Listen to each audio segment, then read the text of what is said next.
for the communities.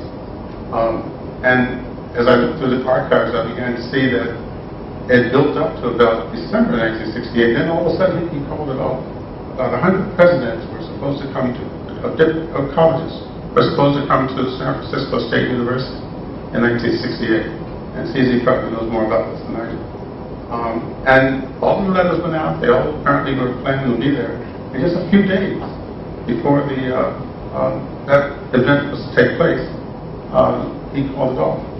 And I'm still looking for exactly why he called it off. I think it was probably the strike, but I think they could have probably moved it if it was a strike alone. So it's probably more than that. And Scott Brown and Brady Nelson are going to have to help me.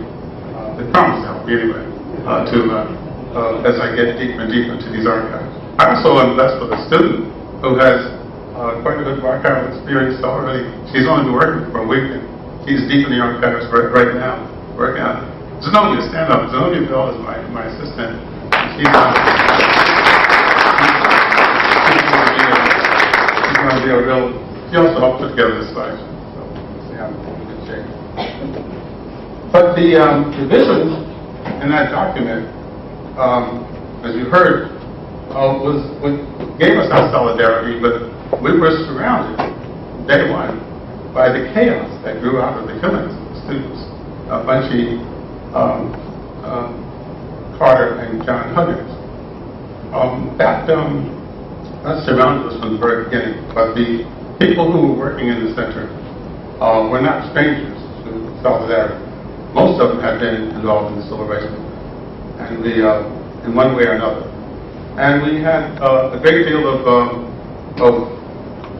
intimidation in that very first period. I'm going to talk about just some of it. It'll scare you as much as it scared me then. Not just the killings. There was a great deal more. I'll just touch on a few of them. And the other thing that bothered this center was the fact that there were so many people who said they were going to support it in the beginning, but after the killings, they backed out. And half the people who promised to take on various roles that the center had to do that were in the document that we were also familiar with began to run for hills. So I found new people. I found some new people. They were good people, and they really cared. One of them here, I'd like to introduce you, if you don't mind, is Stats Preston. If you'll stand up. That was a professor in the Graduate School of Management where I was, and he became my everything. He curriculum coordinator. I can name a few things. He also took over for me. I had a problem of also having a program for Graduate School of Management, but the black students over there wanted to form a Black Graduate Association and wanted me to run all over the country with them as they did. And then I picked up that role for me. And we administered a small business association contract. I won't go into all things, but this is my name bad. The people who deserted were people who really had created the most problems, because now I had to find new people to fill those roles. Then we had more chaos that came out of the fact that the Regents attacked Angela Davis right in the middle of us thinking we had things on an even keel. We had to began to organize around what we were going to do for Angela, and we saw the Angela Davis Defense Committee, on which again that was a big player. We could let them do what they were trying to do to Angela, because it was their problem that she was a communist. It wasn't our problem. I could talk a lot more about that, but then I'll get the hook. So, in the final analysis, so we did have, we were able to set up all of those things that were in this, like I said, this concise document, which had 10 activities. Let's see if I can find those 10 activities for you that we were supposed to be doing.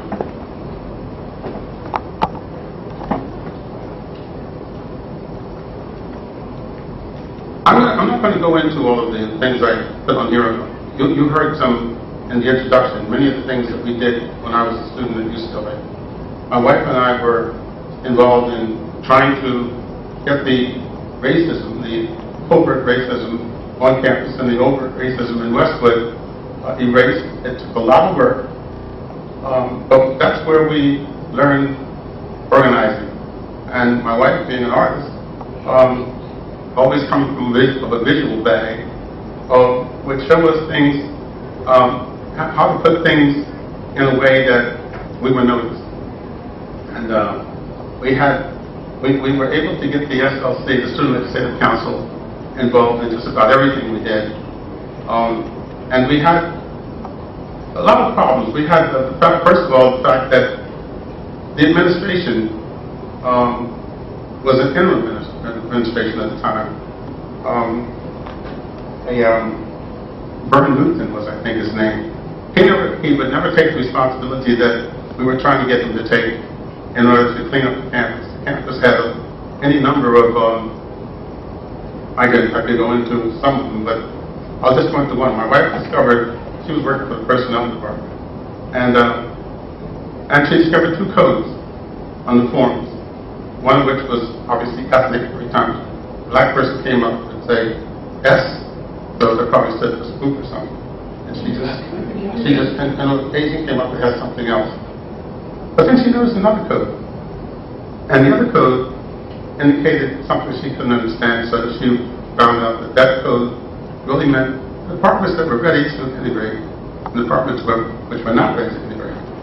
One of the departments that was not ready to integrate was the department she wanted to go to. She was an artist, she wanted to work in the art school. They were not ready to integrate. She found a department that was ready to integrate, was history. And I went there, I got a job typing for the history department. But it got me out of washing dishes. I was washing dishes all the time. And then I met John Coey, and I met a bunch of other historians who fought for the loyalty of, for against loyalty.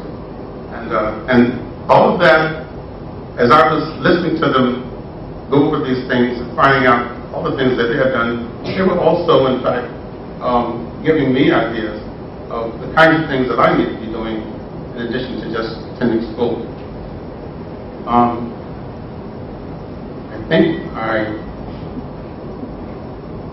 Some of these things. We also, as you probably know, did I have some of those go by?